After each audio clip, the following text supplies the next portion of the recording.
समग्र अकेडमी में आपका स्वागत है। आज हम शुरू करने जा रहे हैं मैथ का बहुत ही महत्वपूर्ण टॉपिक, क्रमागत संख्याओं के गुणनफल के अंत में शून्यों की संख्या कितनी होगी। बहुत ही ज़्यादा महत्वपूर्ण टॉपिक है, आइए समझते हैं।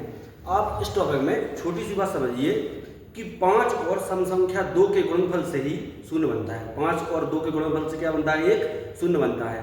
अब 2 आपको ये देखना है, अंतिम संख्या में 5 का भाग देंगे तो पता चल जाएगा कितनी बार 5 है। अंतिम संख्या में 2 का भाग देंगे तो पता चल जाएगा कितनी बार 2 है। बस आपको ये समझना है कि कम बार क्या है, 5 है कि 2 है। कम बार जो होगा उसी का आप भाग देंगे तो शून्यों की संख्या हमें क्या होगी? प्राप्त, क्योंकि 2 तो अधिक बार होंगे। अगर हमें 5 कम है, पहला क्वेश्चन देखिए, 1 गुणे 2 गुणे 3 गुणे 4 गुणे 5 डॉट डॉट डॉट 163 की गुणनफल में शून्यों की संख्या क्या होगी। इस सवाल में आप ये देखना है कि 5 ज्यादा बार आया है कि 2 ज्यादा बार आया है।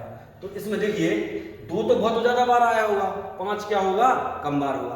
तो इसमें हमें क्या निकालना है? कितने 5 हैं। जितने 5 निकलेंगे, 2 तो बहुत बार है, जितने 5 निकलेंगे उतने ही शून्यों की संख्या होगी। तो देखिए अंतिम संख्या में 5 का हम क्या कर देंगे? भाग। अंतिम संख्या 163 में 5 का भाग देंगे तो 5 3 15 113 हो जाएगा। 5 दूनी 10, 32 बचा। 32 में फिर 5 का भाग देंगे। भाग तब तक देंगे जब तक जाता रहेगा। तो कितनी बार गया? 6 बार। 6 में फिर 5 का भाग देंगे, कितनी बार गया? 1 बार। तो 32 और 6 38 और 1 39। तो इसमें हमें पता चला कि 5 कितनी बार है? 39 बार। तो शून्यों की संख्या कितनी आ जाएगी? 39। ऑप्शन नंबर ये हमारा क्या होगा? सही आंसर। अगला क्वेश्चन देखिए। अगला क्वेश्चन है सम संख्याओं गुणनफल 2 गुणे 4 गुणे 6 गुणे 8 गुणे 10 डॉट डॉट डॉट 100 में शून्यों की संख्या क्या होगी। फिर वही बात, इसमें आपको देखना है कि 2 ज्यादा बार है कि 5 ज्यादा बार है। 2 तो बहुत बार है, 5 को देख लो 5 कितनी बार है। पहले तो इस सवाल में क्या करेंगे, पहले 2 कॉमन ले लेंगे। 2 पे घाते कितना आ जाएगा? 50। अंतिम संख्या कितनी है? 50। तो सवाल हमारा बन जाएगा 1 गुणे 2 गुणे 3 गुणे 4 डॉट डॉट डॉट 50। ऐसा सवाल बन गया। तो अब 2 तो बहुत बार है, हमें निकालना है 5 कितनी बार है। तो अंतिम संख्या में हम पहले 5 का भाग देंगे। 50 में 5 का भाग देंगे, कितने आ गए? पहले 10। 10 में फिर 5 का भाग देंगे, कितना आ गया? 2। 2 में तो भाग जाएगा नहीं, तो 10 और 2 12। तो 5 कितनी बार आया? 12 बार। 2 तो बहुत बार है, तो 2 और 5 मिलकर क्या बनाते हैं? 0। तो 10 और 2 12। शून्यों की संख्या कितनी हो जाएगी हमारी? 12। अगला क्वेश्चन देखिए। हमने आपको बताया है 5 और सम संख्या 2 के गुणनफल से शून्य बनता है। 5 और सम संख्या के गुणनफल से शून्य बनता है।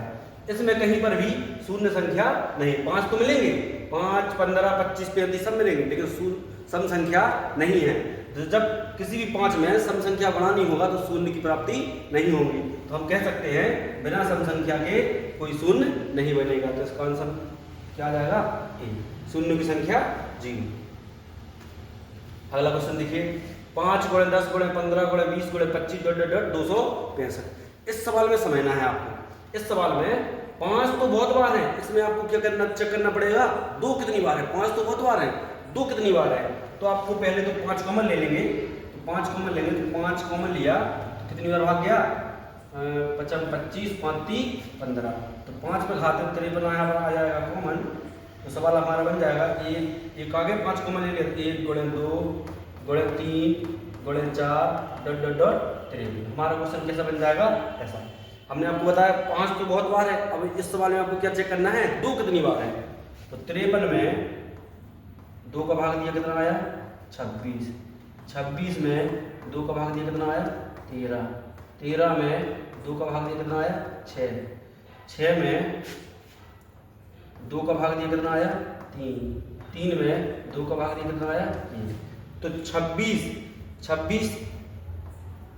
13 39 39 40 और 45 46 47 48 और 1 49। तो 2 कितनी बार आया? 49। 5 तो बहुत बार है, तो शून्यों की संख्या कितनी हो जाएगी? 49। ठीक है, अगला क्वेश्चन देखते हैं। 475 फैक्टोरियल में अनुगामी शून्यों की संख्या क्या होगी। इस सवाल में समझने वाली बात है, बहुत छोटा सवाल है। इस सवाल का मतलब ये होता है 1 गुणे 2 गुणे 3 गुणे 4 डॉट डॉट डॉट 475 में शून्यों की संख्या क्या होगी, मतलब 1 से 475 तक के गुणनफल में शून्यों की संख्या क्या होगी। वही बात आ गई सामने। क्या करना है इसमें हमें, 2 तो बहुत बार प्रयोग होंगे, 5 देख लेना, 5 कितनी बार है उतने ही शून्यों की संख्या होगी।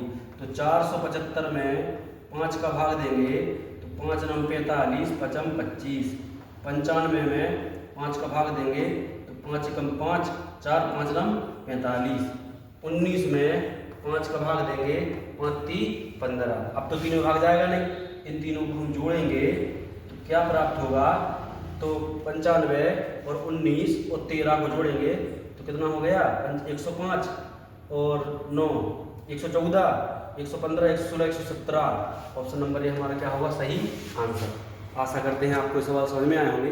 धन्यवाद।